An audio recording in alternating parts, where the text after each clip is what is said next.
Let's go ahead and do a full guide on how you can easily beat Igris, and I'll tell you all about his combat so you can get a victory like this, where Igris never manages to touch us once, beating the poor sap with full HP. So I'm sure all of you are stuck right here on Chapter 8, the final battle, Protector of the Throne. This is where you battle Igris, and I'm sure you know just how hard he is. In the beginning, he's going to be the hardest boss battle you'll have, so starting things off, you want to look at their passives. We know for a fact Break will do a great job on Igris, as his break counter will recharge, so we want to bring in a ton of break. He does have a bleed, but that isn't important. What is important is noting his recommended element. He is weak to light, so any incoming light damage will deal 150%, so you want to go with some light weapons, at least one, and I'll tell you exactly which ones to go for. Now for your weapons, I'm sure many of you will have this weapon already, the Lustrous Dragon Sword, and the reason why I know you'll have it is because if we go to the challenges here, and we go to, I believe it's chapter 5. Yeah, if we go right here, we'll see you get the Lustrous Dragon Sword for free, so you'll have a copy no matter what, and that is essentially all you'll need. You'll also need our favorite hunter here. Jin-Ho is a fantastic unit for this run. That is because he provides us a lot of break. He is perfect for this run, since Igris has a break gauge that keeps charging, meaning we can keep breaking them over and over again. So if you have units like Jiwoo, they will be perfect as they provide break as well. The same goes for Emma, they provide break, so we need units that have break. Yun-Hoo is another unit you can bring, but if you don't have those units, that's fine. You can also bring Jo-Hee for the heals, that is if you're having trouble surviving, and we have Kim Chul as well. They provide a medium break, again another fantastic unit to bring in, providing a shield as well, so if you're having troubles with survivability, they are a great option. So you should have at least 2 of these hunters, but if you don't, you can bring Dong-Suk as well. So this hunter here, this one as well, this one here, and this one are all good options, but you want to go for breaks. Only bring Jo-Hee if you're for some reason having trouble surviving, but I'll give you combat tips, so don't worry, you do not need her heals. Just go with as much break as possible. That is all we'll need. And in terms of weapons, well, it does depend on what you have. Again, I mentioned you'll have 1 copy of the Lustrous Dragon Sword, so you should bring this. If you have a Westwind, you can bring that as well. It is one of the most OP weapons, so that's a good choice. There is also the longbow, that's great damage. That's another option, but if you have SSRs, you can bring Plum. That is if it's your only SSR, as many of you would have rerolled for Plum. That is an option, but do pair it with a light weapon. If you have the Huntsman, well, you better bring it with you. It is perfect for Igris. It'll absolutely decimate them, so that is your number 1 option. So bring at least 1 light weapon, or just go with 2, and then 1 other solid weapon, so like Plum, Grimoire, you can bring those. But if you're free to play, Westwind will be enough with the Lustrous Dragon Sword, or the longbow I showed earlier. Any of these combos would work. And when you go ahead and clear Igris, you'll also get one of these relic type items. I never know what they're for. This right here, the Rune Stone. It is called the Commander's Touch, but it doesn't give you anything. It'll just give you some gold in the codex, so don't get too excited about that. Sorry to burst your bubble. So let's go ahead and do an Igris run. I'm going to go ahead and do it in the hard mode, since it does make more sense. As you see, I have the Huntsman, and I have Plum equipped as well. Don't forget with Plum, if you are using it, that you should always dash after you use its main skill, because it provides the full bloom effect. That is something you should always try getting, so you should dash and use a skill. That way you get all the effects of Plum kicking in. And the good thing about the Huntsman is it provides break, and for your skills it's very easy. Just go with one that has a lot of break. So Death Stance is a great option. We also have Crushing Blow, and if you unlocked it early, Armor Break is the best option to fight against Igris. So just go with any of these breaking skills. Multi-Strike as well is one of the best skills we can use. So out of these 4, you want to go for Armor Break if you have it, and Death Stance or Multi-Strike. Any combo of Armor Break in these 2, or just these 2 if you are missing Armor Break, will be the ideal combo. But Crushing Blow isn't bad as well. If you aren't the best at using Extreme Evasion, it is a good option. It has a counter attack and heavy break, and it does stun Igris. That is up to you. If you're having troubles facing him, it is one of the better skills you can use. So let's just go ahead and do our run, so I can do a play-by-play, giving you the best tips you need. Okay, so when we first start off, hold the W key and use 1 evasion, or your joystick going forward, whatever it is. This will ensure you don't waste any time, and when the battle does start, you want to run towards Igris. This puts distance between you and the back wall, not because of Igris, it's just because as you battle him, he'll start hugging the wall, making the battle a bit more difficult, so this is a prime tip to use.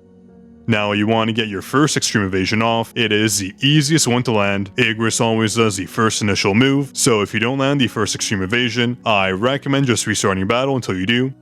So now we get Shadow Step in, and this is when you want to charge in your skills. So if you have Plum, you want to use the Full Bloom effect. That way you get some stacks towards your damage. So you see here, we're going to do exactly that. We're going to get the Full Bloom, get the 1 stack, and then start to break Igris. And we're going to do just that. And make sure to put your hunters on manual mode. It makes the battle so much easier. The reason why you want your hunters on manual mode is because you don't want to use their break effects when Igris doesn't have the counter on. If his break gauge is already empty and then you use one of your hunters, that is a complete waste. That is a tip I don't see people making. So always make sure this manual mode is on so you can dictate when you're going to use your breakers, always when the gauge is full. That way you get the most use out of your hunters. So as you see here, I'm going to use our skill to finish off that break gauge. And there you go. This is where you start dealing damage, so put out your light weapon or whatever weapon you're using and start stacking on the damage. Now once Igris has finished his break state, he's going to use the same attack you'll see over and over again, this 3-step attack. You'll see it here, so he does 1 move there, and you want to dodge it while you see it coming. Don't preemptively dodge it. That's 1 attack there. Here's 1 more. You want to dodge it when the sword starts coming in, and boom, there we go, extreme evasion. And then 1 more. You don't need to evade that last one, it is a bit hard to do. But as you see here, we haven't taken a single dot of damage, and I did an advanced move there. If we go back just 1 second, you'll see that Igris has this gray icon here. This represents the break gauge. It means it's currently down, but as it starts flashing, you'll see in just a moment, when it starts flashing, that means his break gauge is going to come back, and this is where I charge our skill, the almighty break skill. I'm charging it up, basically predicting when the gauge is coming back up.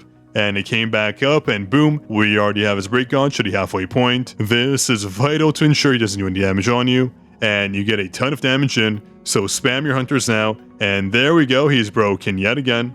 So start dealing damage with your skills, start plowing them onto Igris. This battle is not hard to do. He'll do that same move over and over again. He does use this move in the beginning as well if you don't break him the first time, so do watch out for it. It is a very slow coming move. If we go back just a moment here, it's very easy noticing when that skill is going to come. He turns to the side, as you'll see in a second. His eyes flash, and when he makes this stance, you know it's coming, so get ready to dodge, and boom. Very easy extreme evasion in, and start using your shadow steps. Pile in all that damage. Again, you want to use your Shadow Step because it does drop their defense by a very wide margin. So this battle is just going to keep repeating the same thing over and over again. You're evading that 3-step attack, you're breaking Igris over and over again, and then you're piling on all the damage. When you reach around the 50% mark, that is where Igris' skills are going to change. You'll see that in just a moment here. Again, we're dodging the skills. Not a single damage has been done to us so far. And when it comes to your ultimate, you want to make sure you use it when Igris is either in a break state or when you use Shadow Step. That way their defense is down, or they're in the break state to deal more damage.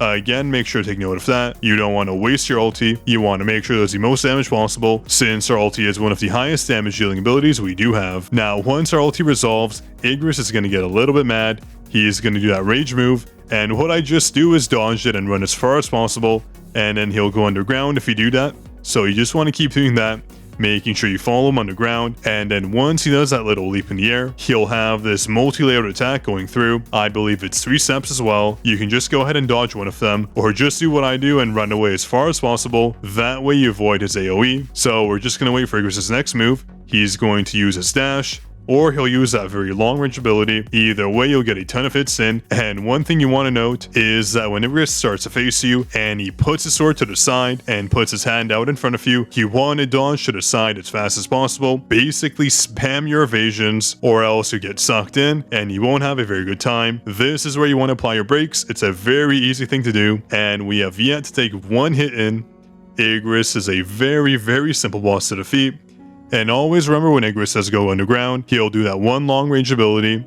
It is very easy to dodge, but he does have a little bit of bad aim, so sometimes it won't even be near you. But yeah, overall Igris is very easy to defeat. He'll do the same 3 or 4 moves over and over again. Once you memorize them and you start using the build and skills I mentioned, you'll have a very easy time. Again, we didn't take 1 bit of damage for this run. A very, very easy feat. Anyone can do it. Extreme evasion is your friend. Just keep using it over and over again. Use your timings right with the break gauge. Cause multiple breaks to kick in, and then spam your skills when you have the shadow evasion or the break is up for Igris, and then you'll deal enough damage to beat him. It is a very, very easy task. I'm using a build I wouldn't normally use. This is just for the video, showing you can break Igris over and over again and beat him very, very easily. So yeah, I do hope this helped you. This was the ideal build and the ideal method to beat him. You can do a lot of running away and timing your dodges. That way you can easily beat Igris. It isn't a hard battle at all. You'll have a great time, don't worry. And then in the next chapter, you'll unlock his shadow, where you'll start dealing a lot more damage, since Igris' shadow is very, very strong. So if this helped you, drop a like on the video. Make sure to subscribe as well for more Soul Leveling Rise content like this, and drop a comment if you have any questions or concerns. And if you haven't already, use our supporter link in the comment section below. If you support our creator page, you'll get some free rewards, and I'll get some coupon codes to give out, so don't sleep on that. This is Zaf signing out.